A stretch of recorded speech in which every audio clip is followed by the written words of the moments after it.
Okay. Yeah, guys, I don't know if we'll watch a new Jubilee, guys. This looks like a little bit of guys, this looks like a debate, and it looks like this is like a chat war, and that's why we're gonna watch it. Yo, 27 months Felix. I don't want to sound like one of those crazy viewers, but I have enjoyed watching and it makes me happy. Guys, I'm probably not saying anything during the entire thing.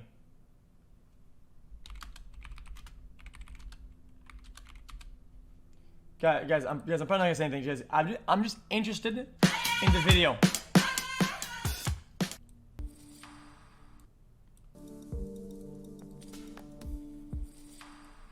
If you agree, step forward.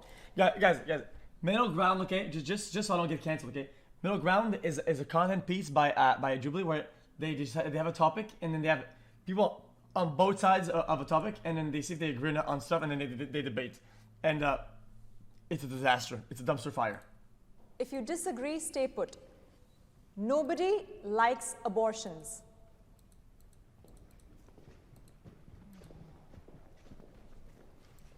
I don't think anyone likes it. I think they use it, and they might use it incorrectly from my perspective, but I don't think anyone likes an abortion. Like, they're not like jumping for joy for it. I think it is a very physically taxing process to go through, and I don't think anyone would want to intentionally have an abortion. I think those who get an abortion, most of the time, it's because they need to. It's a harmful narrative on both sides of the conversation to say that, women celebrate abortion. I think it creates a prejudice around women who do get abortions. And I don't think that it's good to kind of minimize the decision of abortion from either side, from either perspective. So. Can the disagreeer step forward? Oh, it's already started. I thought this was the How many days in a intro. row are you going to wear the same shirt? How much stuff I can want to, man? I think if you want asked to. me this question maybe several years ago, I would have said nobody likes abortion. But I think in today's climate, it is much more celebrated. As a pro-life person, I've had people tell me that they will dedicate their next abortion to me. Instead of helping women, they will have an abortion. I've heard very similar responses to you. Things like, I'll donate to Planned Parenthood in your name. And there's other pages like Shout Your Abortion that openly celebrates abortion rights. Yeah, I celebrate abortion, and I think that campaigns like Guys, guys, I don't have an argument, and I'm on neither side. I'm just watching the video, but I feel like both of the arguments presented here, they use Twitter trolls as their example. Shout Your Abortion aren't about like getting in your face, but women who choose to have abortions suffer a lot of stigma and trauma from people who stand outside clinics and have grotesque images and literally, damning your soul. Abortion as a medical procedure and resource is something that I do celebrate. It's a human right, and I love abortion. My name is Rocky. I use she, her pronouns. I'm from Austin, Texas, and I am very pro-abortion. Wait, what? Oh, sorry. Say that again? I love abortion. My name is Rocky. I use she, her pronouns. I'm from Austin, Texas, and I am very pro-abortion. I think that legislation like SB 8 opens the door and the path towards handing over our bodily autonomy to the state. I don't understand how anyone can justify using their personal beliefs to take away the rights of others. Oh, I didn't hear it. My name's Abby. If I'm going to address the person with the right pronouns, I want to hear it so I could say it properly. I thought she said he, who, and then other stuff. So I didn't know idea. From I had to Orlando, rewind it. Florida, and I'm an abolitionist of human abortion.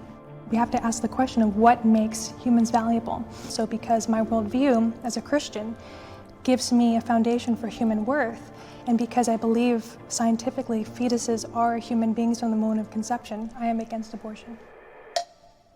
Biological fathers should have an equal say in abortions. I'm just watching the video. Well, I think so. I mean, it's consistency. Like, if we're defining that as a life, if it is a life, to put a kid up for adoption, both parents have to agree. I agree. I have talked to lots of women who've had abortions, and I've talked to lots of men who are hurting. They're completely heartbroken. They would have raised the baby. They wanted to raise the baby. They begged for the life of the baby, and they obviously created the baby together. But only one of them gets to decide if their child gets to live What is he doing? or die. I would like to say, from more of an honestly feminist perspective, men have responsibility as the other parent of that child. Ironically enough, a lot of the times when pro-choice people put the focus completely on the woman, they strip the man of all his parental rights and responsibilities. And I think that's why actually a lot of men who are pro-choice because they don't want to have those fatherly responsibilities that they will have once the child is born. You left us, man. I want to know why. There's a struggle. I'm mad conflicted about this because I strongly feel like a man should not have control over what a woman does with her body. I more so have an issue with when a man doesn't actually want that baby. She wants it and then expects this man to like be the ultimate provider and child care and all this extra stuff, right? But in the case of if the man wanted it, the baby, and the woman didn't want it, he has no say so. I think that's a fucked up dynamic. So that's why I was going back and forth. Well, you should have stayed then. It sounds like you're for men having more rights. I just can't force a woman to be like, no, you have to do this, because I think it's fucked up. It's her body. But it's also a child's life in there. It's not just her body; it's a child's life. And it's also your son or daughter. I think truly, in my eyes, it's like it's my body. I get to do what I want with it, and I don't think anyone, including the other person who's involved, should have a say whether I want to keep it or whether I want to get an abortion. My name is Asher, currently reside in Las Vegas, and I'm for pro-abortion. I used to be against abortion until an unwanted pregnancy happened to me. If you know for a fact that you're not even gonna be the best parent for that child, or you can't provide for that child, or maybe you're just fearful and don't wanna pop the child out, or just whatever reason that you have, I feel like you shouldn't have to go through with that. You still have that choice over your life, your body. I have had an abortion.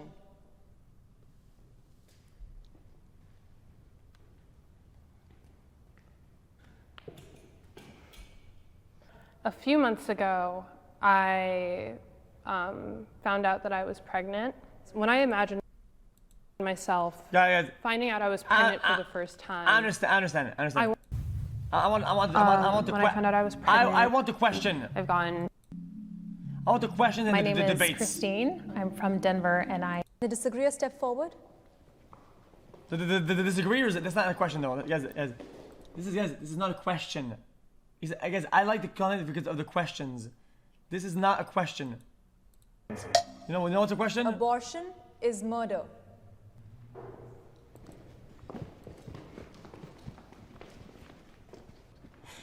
I think it is murder. I think for the abortionist more so than the woman. I think a lot of women don't necessarily know exactly how an abortion procedure is formed. I've had a girl even tell me that at 20 weeks a baby is just a clump of cells, and that's just not true. I do believe now there might be cases where some women might be unaware of what's going on in an abortion. But by and large, I think, especially with the advent of the internet and so much education out there, many of them do know that there's a life inside of them, and they want to end that life, whether they call it murder or not. Hard disagree. Absolutely disagree. Okay. I've definitely met a lot of teenage girls who grew up in our generation who believe that abortion is normal, a fetus is a clump of cells, and there is no human life in the womb. They don't tell you when you go in for an abortion consultation, this is a child and this is a human life, and that's what's going to be happening. I have a hard time believing that if most women knew they were killing a child, they would do that. I don't think women in America are that malevolent. I think it's very irresponsible and very hurtful to say, oh, this woman's a murderer because she had an abortion. At least my personal experience, the people who worked there were very understanding. They let me know there is a child that could come out of you in 9 months. Are you sure you want to do this? I knew there was a child in my body. I knew I could have a child in 9 months, and I knew that that child can grow old and be their own person. But I made that choice because I am allowed to have that choice, and especially you. You are. I'm trying to learn different perspectives, okay? And some of these videos, sometimes they're just they're an experience. But sometimes a white man, you are not allowed to say what I can do with my body, nor any of these other women who are able to carry a child. I think that's so dangerous. I think that's so dangerous to say that you can't say because of your sexuality, who you are as a male or female, or how you believe as a religion, you can't define what's right and wrong. I think that's misguided, and we shouldn't take that into policy. I think what she's saying is that whatever your morality is, I think that folks are entitled, that we have freedom of religion, we have freedom from religion. Whatever your moral value is, the issue is trying to turn that into legislation and putting it on someone else. We legislate what's right and wrong all the time. Thinking even medically, like for Indigenous women, they're 2 times as likely to die from pregnancy-related complications. Who's responsible for that murder if she's forced to carry that baby? Well, I would be all for working on legislation altogether where, if the woman's been taken advantage of, or if they've incest situations, or if her life's at risk, we can keep those options on the table. So all of a sudden, because she could potentially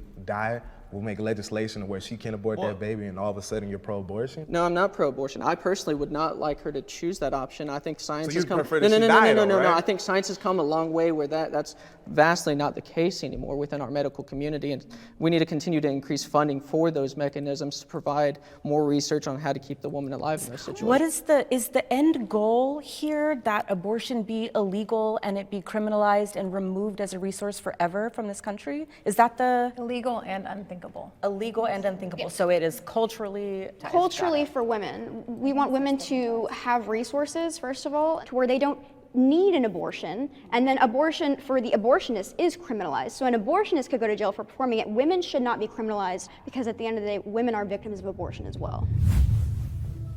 My name is Sebastian King, and I am anti-abortion side. My mom had an unplanned pregnancy because she was taken advantage of from the time she was 12 to 15, and she was in and out of state custody, and a judge even encouraged her to have an abortion and told my mom that she won't amount to anything in life if she goes through with this pregnancy. Because she chose life, that's the only reason I'm here today, and that's my mission, is to ensure that all life is protected. Okay, man. Abortion should be accessible to rape and incest survivors.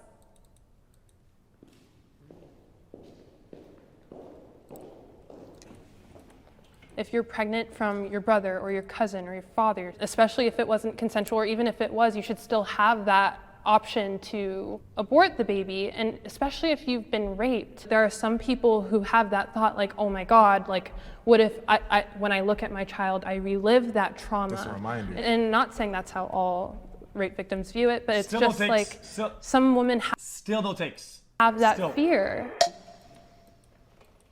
Okay, so I was raped for 4 years of my life, violently, more times than I can count. And I did get pregnant when I was 15. My rapist threatened me with abortion multiple times. Used that as a tool to keep me in his power. If he had the power to terminate evidence, he had power against me.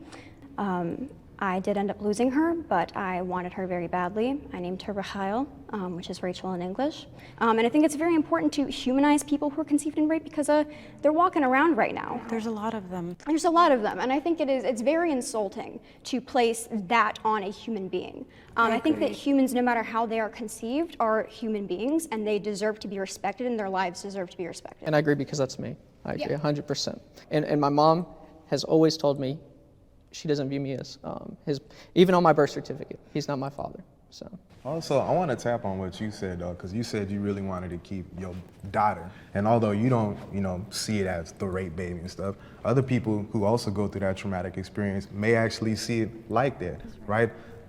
You wanted that, but there's other people that had their guys, I'm gonna have to get us out of here soon. A choice taken away from them. They shouldn't be shamed at going through this, and even having to live through that experience of the rape baby. Here's the thing. When you get an abortion as a reaction to rape, you are continuing the cycle of violence. So you were raped, that was a violent experience that happened to you, that wasn't your fault, you're hurt, you've been victimized. Why is it fair to further victimize someone else because you are hurt? But you're seeing it as a someone though, man. I'm putting myself in a woman's shoes or a human being's shoes, right? You take my choice away, you rape me, and for all you know, I might be I think whatever it is, there's always multiple ways of thinking about something in most scenarios. I think sometimes some people go in this on this show, and they have a very linear thought or a thought process, right? And only one is the valid one. When there's multiple valid ones and multiple invalid ones, right? So I think invalidating all other arguments or line of thought because yours is so solidified, I think is a little bit unreasonable. Struggling human being, right? Making $8 an hour or something like that. Crazy bills. I might be living in my car. I might be sleeping under the dumpster behind McDonald's. But now because of your opinion, right, and my traumatic experience, I get shamed because I don't want to bring this life into the world, bro. Oh, but you should give birth and then put it in foster care if you don't want it, bro. I want to touch on that too, just for a second. Like for trauma, I think absolutely what I am passionate about is giving people the choice. And for you, you thought a lot about your choice and you wanted that pregnancy. And I'm really sorry that you lost that child. And I also thought a lot about for myself when I went through that experience, what choice would be best for me. And for me, that was not carrying the child. And I think trauma is such an interesting thing. For me, not having control over a child growing inside of me and changing my fate of my life, you know, that would be more traumatic than the initial experience. We don't know how people are going to react, but I do fight and would want them to have the choice to do what's best for them. I think a strange misconception that people have about people who are pro-abortion is that we don't have respect for life or we don't care about. America offers resources to help you raise a child. Yeah, let's be honest. America offers resources to not much. Offers resources to help you raise a child.